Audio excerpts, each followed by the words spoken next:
बिस्मिल्लाहिर्रहमानिर्रहीम। एक्सरसाइज जो है हमारे पास 5.1 चैप्टर नंबर 5, जिसका कुछ इंट्रोडक्शंस मैंने आपको पिछले उसमें दी हुई हैं। तो आज उसकी एक्सरसाइज 5.1 जो है, इसका मैंने ऑलरेडी एक नोट जो है डाला हुआ है यूक्लिड ज्योमेट्री के बारे में। तो क्वेश्चन नंबर 1 जो है उसका first part, only one line can pass through a single point.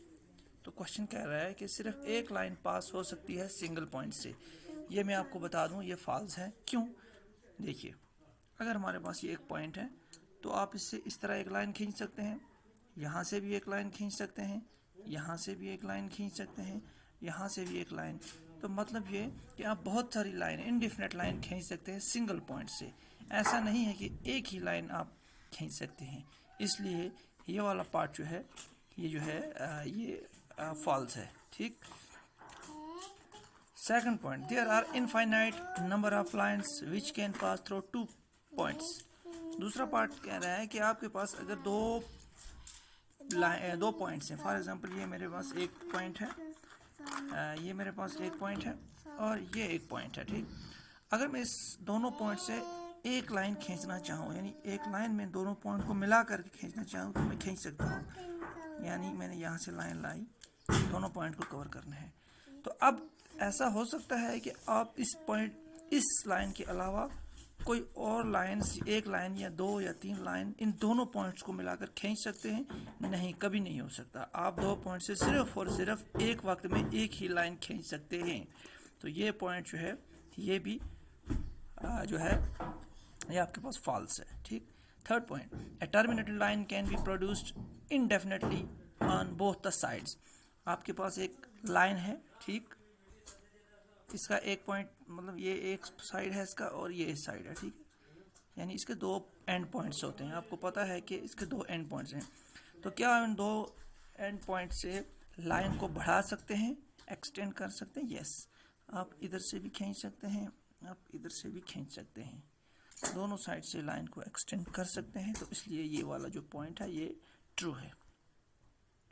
Third, if two circles are equal then their radius are equal. Yes, आपके पास ये एक सर्कल है और ये एक सर्कल है।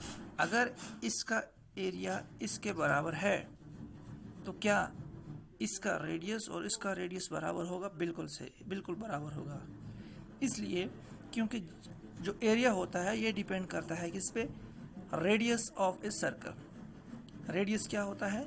एक लाइन होती है जो किसी भी जो होता है हमारे पास सर्कल, वहाँ से सेंटर से उसके पेरिफ्री, यानी उसके आखिरी एंड, उसकी पेरिफ्री यानी उसकी बाउंड्री लाइन जो होती है वहाँ तक जो खींचते हैं लाइन, उस लाइन को हम रेडियस कहते हैं। तो रेडियस जो होता है वो पूरे का जो एरिया होता है वो पूरे का पूरा दारोमदार होता है सर्कल का एरिया रेडियस पे। जब रेडियस बराबर होगा दो किसी भी एरिया, किसी भी सर्कल्स का, तो दोनों का एरिया भी आपस में बराबर होगा। तो ये बिल्कुल सही है कि अगर दो सर्कल्स इक्वल हैं तो उनका रेडियस भी इक्वल होगा। फोर्थ, जो फिफ्थ पॉइंट है, अगर आपके पास A B is equal to ये वाला, ये A B is equal to P Q is equal to X Y, तो A B is equal to अब आपको ए बी जो है वो एक्स वाई के बराबर है।